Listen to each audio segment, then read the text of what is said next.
तो सबसे पहले बिहार की जनता को बहुत बहुत धन्यवाद, उनको बधाई हो। उन्होंने बढ़ चढ़कर इस 2025 के विधानसभा चुनाव में अपनी हिस्सेदारी दिखाई, जो लोकतंत्र के लिए बहुत ही अच्छा है।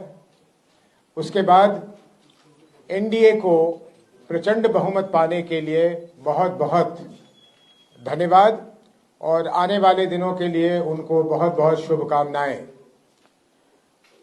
हमें और भी खुशी होती कि अगर ये एनडीए की प्रचंड बहुमत उनके सरकार द्वारा किए गए काम के आधार पर मिलता, लेकिन जैसा कि ये जग जाहिर है और जनसुराज का मानना है, ये मतदान जो हुआ है और ये जो उन्हें बढ़त प्राप्त हुई है, ये जो प्रचंड बहुमत उन्हें मिला है, ये खरीदा गया हुआ प्रचंड बहुमत है।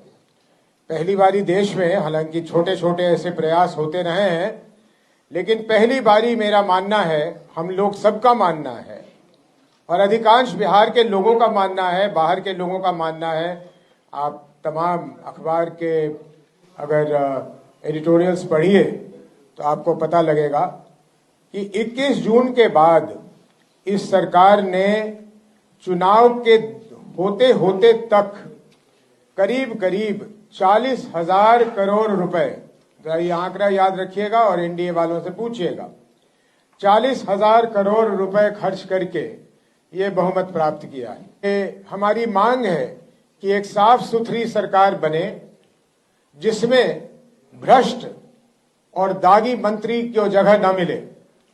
जो पिछला कैबिनेट था या अभी भी चल रहा है, शायद वो उन्होंने इस्तीफा नहीं दिया है, उसमें जिस तरह के लोग थे उस तरह के दागी लोग ना हो और बिहार की चिंता करके, जो आदरणीय प्रधानमंत्री जी और नीतीश जी ने कई बार दोहराया, उन्होंने करीब करीब वही बातें दोहराई जिसको शुरू जनसुराज ने किया, जिसपे जनसुराज अडिग है। ये शायद प्रधानमंत्री जी ने कहीं पलायन की भी बात की कि पलायन के लिए वो कुछ करेंगे, कुछ फैक्ट्रियां लगाने की बात की है। इन सारी चीजों को उन्हें तत्परता से करनी चाहिए। जनसुराज की पूरी निगाह उन चीजों पे लगी रहेगी। जहां तक जनसुराज का सवाल है, जिस संकल्प के साथ, जिस दृढ़ता के साथ हम शुरू हुए थे 1 साल 1 महीने पहले एक पार्टी के रूप में, वो दृढ़ता, वो संकल्प बिहार के लोगों को उसी तरह दिखेगा, बिना किसी परिवर्तन के। और हम जिस तरह से सरकार की नाकामियों को और सरकार के भ्रष्टाचारों को उजागर करते रहे हैं, भ्रष्टाचारियों को, वो हमारा सिलसिला वैसे ही चलता रहेगा, अनवरत चलता रहेगा। यूपीए को या महागठबंधन को बहुत ज्यादा सफलता नहीं मिली है। पहले भी जब उनके पास इससे अधिक संख्या में लोग थे तो एक विपक्ष की भूमिका वो नहीं निभा रहे थे। इसलिए जनसुराज का ये मानना है कि हमें हालांकि विधानसभा में बैठने की जगह नहीं मिली, लेकिन फिर भी बिहार में एक स्ट्रांग विपक्ष के रूप में आप जनसुराज को ही पाएंगे। सरकार के हर कदम को बड़े बारीकी से हम लोग देखेंगे, उसका विश्लेषण करेंगे, बिहार के लिए, बिहार की जनता के लिए उसके क्या लाभ हैं या क्या नुकसान है, उसको हम उजागर करते रहेंगे। देखिए, ऐसा है कि जनसुराज को